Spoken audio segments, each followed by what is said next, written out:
This is Yihang at the top of his game.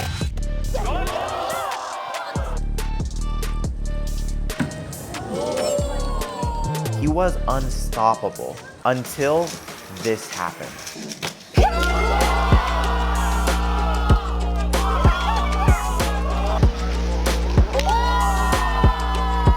He needed to prove that Xuanyi hadn't replaced him, but the nerves kept getting to him and he missed it over and over.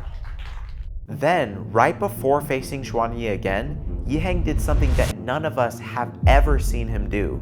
More on that later. What Yihang was fighting at that moment was the same thing that had started destroying my own results. At home, I averaged sub the top 100, but the moment things got official, I became a completely different solver. So it is safe to say that Dondon will not be podiuming. And the crazy thing is, I have not always been like this.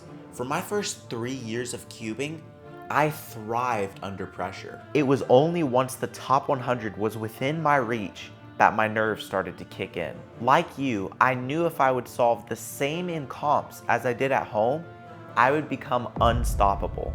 But in competition, I was getting averages that didn't even win locals. After a long stretch of disappointments this summer, I decided to take a moment to reflect on what was going wrong. I realized that I had drilled my solving to near perfection, but never trained my competition mindset.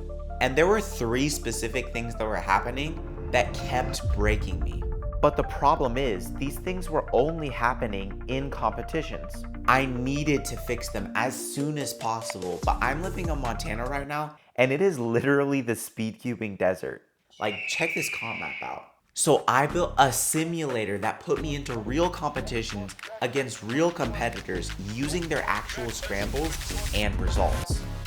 And just like a real competition, I only get one legitimate attempt because once I had already seen the scrambles, I couldn't do that same set again. And that created real stakes. Then a thought struck me about Southerns, my first ever regional comp. I was the first seed going into semis and finals, but I ended up finishing 8th overall. The first thing that messed me up was what I could see. The crowd, the cameras, and the top competitors sitting right in front of me. So I added all of that visual pressure into the comp simulator. I thought the visuals would just be a nice touch, but they instantly put me back into the competition mindset. So next, I added every random sound that normally pulls me out of a solve. Pyramid, round 1, group 1. Now it looked and sounded like a competition. But one thing was still missing.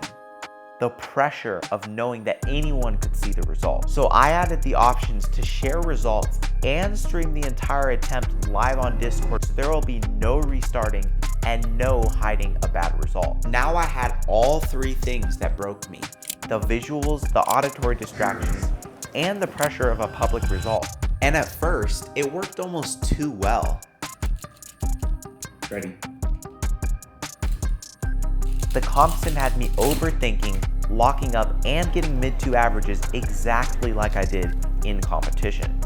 But the more comp sims I ran, the less power those distractions had over me. The crowd movement stopped pulling my eyes away during inspection, and random sounds stopped breaking my focus. Eventually, I started to get my normal averages again, and I cooked. From then on, I was getting XPRs every other round and beating my biggest opponents with the exact same scrambles. This tool was huge because that meant I didn't have to comp spam just to work out my nerves. Which brings us back to Yihang. What he smelled was an aromatic inhaler designed specifically to create a strong sensation that will help him reset before his next solve. I can't prove exactly what it did for him, but the principle is the same. Interrupt the nervous reaction, reset your focus, and stop letting the environment control the solve. Immediately afterwards, he was calmer, faster, and fully locked into the flow. Yihang's start is fantastic. Insane turning, insane solution. A 383. His solution helped him reset in the moment. Mine helped me train my reactions before the competition. And once I saw how much that changed my results, I decided to make the comp sim public. And now you can try it down below. But don't forget to tell me what competition features you want added next.